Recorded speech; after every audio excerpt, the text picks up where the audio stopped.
নানা সংকট কাটিয়ে ঘুরে দাঁড়াচ্ছে বান্দরবানের পর্যটন খাত। ফের আগের মতো প্রকৃতির সান্নিধ্য পেতে ঝর্ণা আর মেঘ পাহাড়ের এই জেলায় ছুটে যাচ্ছেন পর্যটকরা। অপার প্রাকৃতিক সৌন্দর্যের এই লীলাভূমি পর্যটকদের পদচারণায় মুখর হয়ে উঠেছে এখন। সবুজ চাদরে ঢাকা পাহাড়ের চূড়ায় দাঁড়িয়ে মেঘের নরম ছোঁয়ায় মাতছেন পর্যটকরা। পাহাড়ে নৈসর্গিক সৌন্দর্যের পাশাপাশি স্থানীয় আদিবাসীদের সাংস্কৃতিক বৈচিত্র্যে মুগ্ধতার কথা বলছেন তারা। নীলগিরি, নীলাচল, চিম্বুক প্রত্যেকটা জায়গা অনেক অনেক সুন্দর অ্যান্ড সেফটি সিকিউরিটি নিয়ে কোনো ইস্যু নেই। আমি ঢাকা থেকে বান্দরবন এসেছি, অনেক কিছু দেখেছি, নীলগিরি, নীলাচল, বগালেক। গেল কয়েক বছর ধরে নানা সংকটে ধুঁকছিল বান্দরবানের পর্যটন খাত। 2022 সালের অক্টোবরের পর থেকে বিভিন্ন সময় পাহাড়ে নানা সন্ত্রাসী গোষ্ঠীর উৎপাতে ভ্রমণে নিষেধাজ্ঞা ছিল রুমা, রোয়াংছড়ি, থানচি, বান্দরবান সদর, লামা, আলীকদম ও নাইক্ষ্যংছড়ি উপজেলায়। দেবতাখুম পর্যটন এলাকাটা বিশাল মানুষের আকর্ষণীয় উঠত। শুধু যাতায়াত ব্যবস্থার জন্য এই জায়গায় মানুষ যাইতে পারে না। মানে সব মানুষই যে নিশ্চিন্তে এখানে আসতে পারেন তাও না। প্রশাসন বা সরকারের উচিত এই বিষয়টাকে ইনশিওর করা।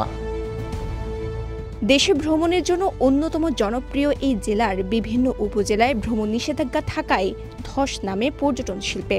ক্ষতিগ্রস্ত হন হোটেল মোটেল ব্যবসায়ী থেকে শুরু করে পর্যটন নির্ভর কর্মজীবীরা।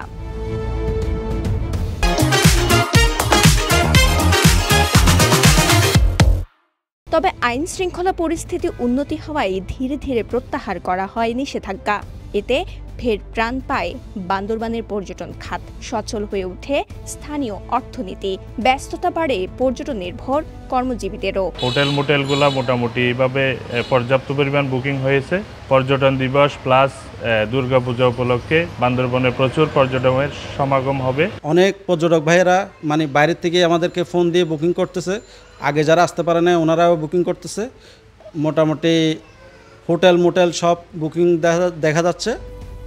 এদিকে দুর্গাপূজা ঘিরে বান্দরবানে বিপুল পর্যটক সমাগমের প্রত্যাশা করছেন সংশ্লিষ্টরা। পর্যটন দিবসে হোটেল মোটেল আকর্ষণীয় ছাড়ের কথাও বলছেন তারা। দীর্ঘদিন যাবত আপনার বান্দরবানের পর্যটন খাত যে পিছিয়ে ছিল, আমরা এই 4 দিনের টানা বন্ধতে আমরা প্রত্যাশা করতেছি বান্দরবানের পর্যটকের প্রচুর সমাগম ঘটবে।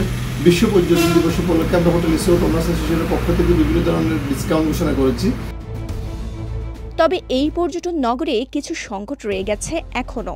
জনপ্রিয় পর্যটন স্পটগুলোর ভঙ্গুর যোগাযোগ ব্যবস্থা ভোগাচ্ছে পর্যটকদের। অন্যদিকে বান্দরবানের পর্যটন শিল্পের বিকাশে দায়িত্বশীল ভূমিকা রাখার কথা বলছে tourist police. Tourist police Bandarban রিজনের পক্ষ থেকে আমাদের বিভিন্ন টুরিস্ট স্পটগুলোতে আমাদের টহল ডিউটি থাকবে, পাশাপাশি আমাদের সিভিল টিমে আমাদের গোয়েন্দা টিম থাকবে। তাছাড়া যে দুর্গম স্পটগুলো আছে সেখানে আমরা বাংলাদেশ সেনাবাহিনী এবং জেলা পুলিশের সাথে সমন্বয় করে আমাদের তদারকি ডিউটি করব। ভবিষ্যতেও আমাদের টুরিস্ট পুলিশ বান্দরবান জেলায় পর্যটন শিল্পের বিকাশে আমাদের সহযোগিতা থাকবে। বান্দরবান থেকে রিমন পালিতের পাঠানো তথ্যচিত্রে সাফা মারওয়া, কালের কণ্ঠ।